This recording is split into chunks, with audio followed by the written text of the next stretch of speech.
Isola Book Summary. Part 1, The Fall from Opulence. There was a time when Marguerite was known only in the soft glowing terms reserved for girls born into promise. She entered the world as the heir to a fortune, a child raised in warm rooms where candlelight shimmered across polished floors, where the rustle of silk gowns echoed like music in the hallways. Her days unfolded in gentle rituals, lace threaded into her hair by careful hands, pearls clasped around her neck with the tenderness of a blessing. Everything about her early life suggested safety, cultivation, a future carved from elegance. In those golden years, the world felt like a finely embroidered tapestry, each thread chosen for her, each moment curated to ensure her comfort.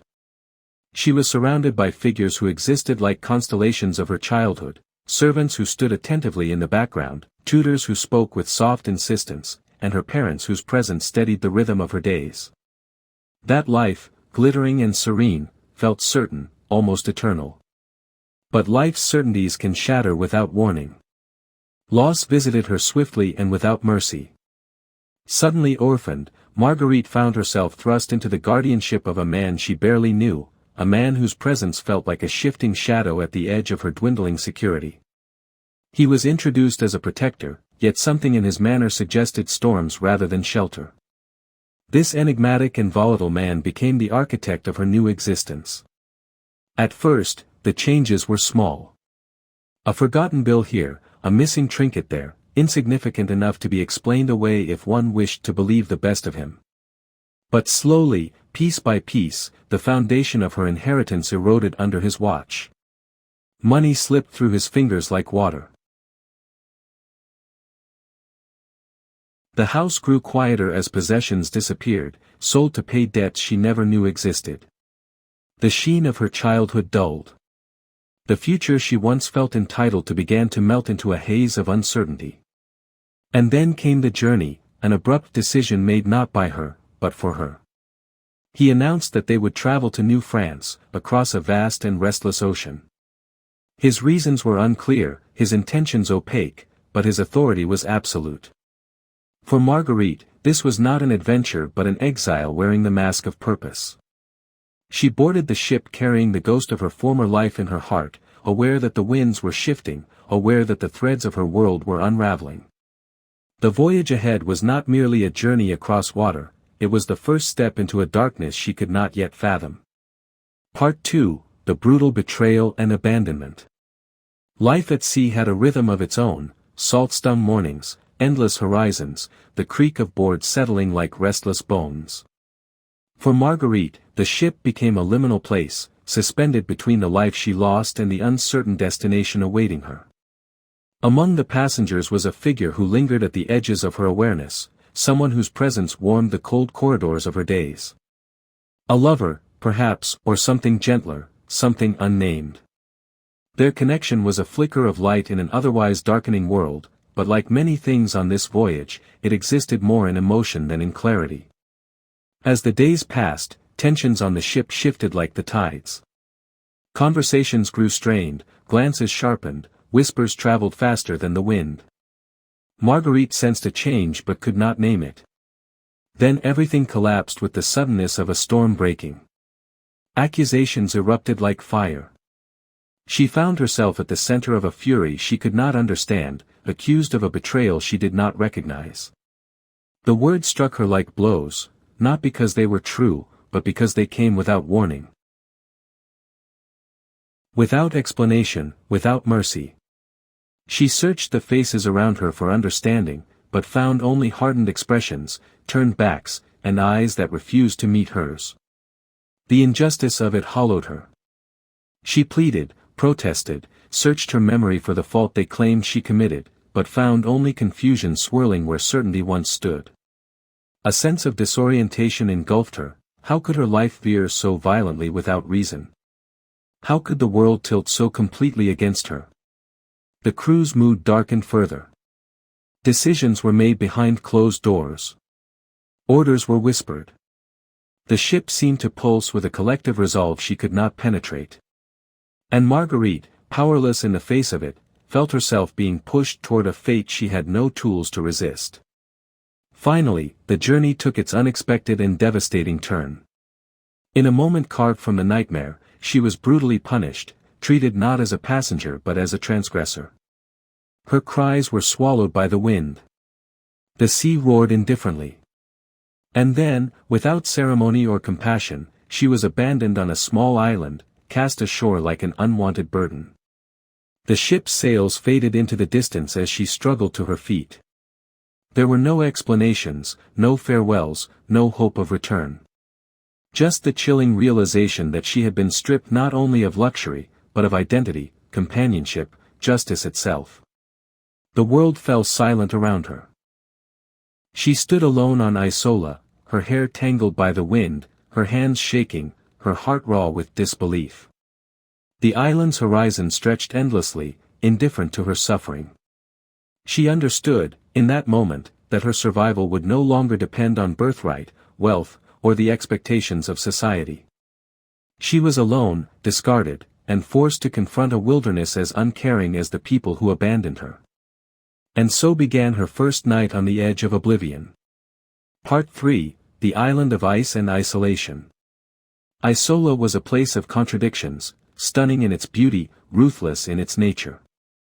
At first glance, the island seemed almost painted, as if an artist with a wild imagination had shaped its cliffs, forests, and shoreline. Sunlight shimmered across the water in delicate hues. Birds traced graceful arcs across the sky. The vegetation moved with the whisper of a world untouched.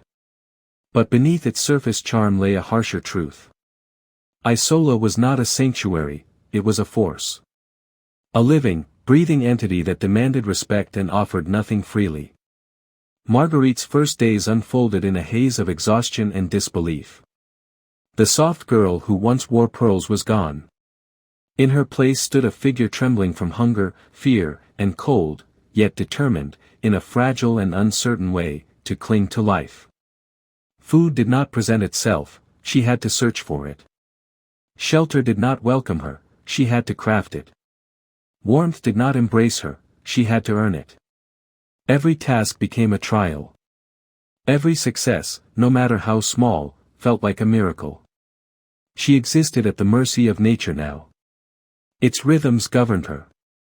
The tides became her clock, the wind her omen, the terrain her teacher. What she had once taken for granted, heat, clean water, safety, became luxuries carved from sweat and persistence. At night, the island felt hauntingly alive. Leaves rustled like whispers. The sea sighed against the shore. Shadows shifted, blurring the line between threat and imagination. Loneliness weighed heavily on her, pressing into her bones with an ache greater than hunger. Yet Isola also forced her to see herself clearly for the first time. She began learning the language of survival, how to read the sky, how to distinguish edible plants from deadly ones, how to listen to the world around her until its patterns revealed themselves. Her hands grew calloused. Her steps sure. Her fear, though present, took a quieter place within her spirit. But nature, indifferent and relentless, does not honor progress. And winter was coming. As the weather turns, blanketing the island in ice, that shift marked a profound turning point. The cold descended not as a season but as a verdict. The once lush land stiffened. The waves grew sharper. The world dimmed as if the sun itself hesitated to warm her. The island became a cold, glittering prison. Ice crept over branches like crystalline armor. Snow draped the earth in deceptive softness, masking dangers beneath. Nights lengthened into vast stretches of darkness where breath turned to frost and silence became its own torment. Marguerite felt the cold seep into her bones, testing not only her body but her mind. Still, she endured. She crafted tools from the island's meager offerings, built fires with trembling hands, and learned to navigate the shifting landscape of snow and scarcity. Her thoughts sharpened. Her instincts deepened. And though the loneliness intensified, she found a strange companionship in the island's unforgiving honesty. Isola demanded everything from her, but in doing so, it shaped her into a version of herself she had never imagined. A survivor. A fighter. A woman forged by hardship and awakened by solitude. And the winter, harsh as it was, carved into her a strength she had not known she possessed. Part 4, Defiance, Faith, and the Timeless Heroine. Somewhere between the bitter nights and the sunless days, Marguerite reached a quiet turning point. It did not arrive with fanfare or revelation. It came softly, like a breath filling her lungs with a new kind of resolve. She discovers a faith she'd never before needed.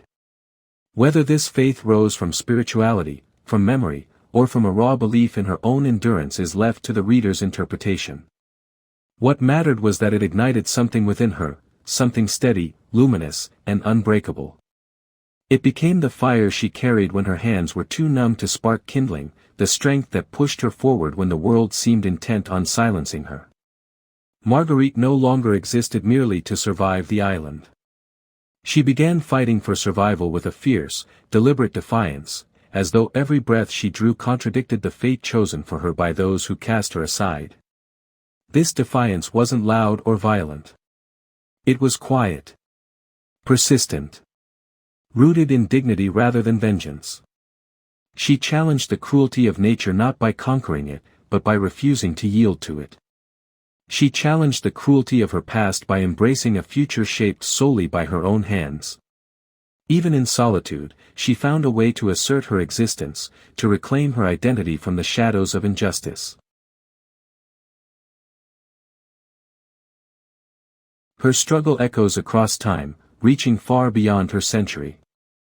After all, Isola is inspired by the real life of a 16th-century heroine, a woman whose trials and endurance carved her into legend. Allegra Goodman taps into this historical soul, reshaping it into a narrative that feels both ancient and strikingly modern. There is something profoundly universal in Marguerite's journey. Every woman who has ever felt silenced. Every person who has ever felt abandoned. Every soul who has ever searched for meaning in the wilderness of their own life. They will find reflections of themselves on Isola. This is why the novel resonates as a timeless story, one where beauty and brutality meet, where faith and survival intertwine, where identity is forged not in comfort but in adversity. As the story closes, questions remain, deliberately, tantalizingly unanswered. Will her resilience be enough to overcome the isolation? Will her newfound strength shape her destiny, or is the island merely the crucible for a deeper transformation yet to unfold? Only the pages of Allegra Goodman's breathtaking novel hold the answers. Isola is not simply read. It is experienced. And Marguerite's journey, rooted in history, sharpened by hardship, illuminated by courage, lingers long after the final words fade.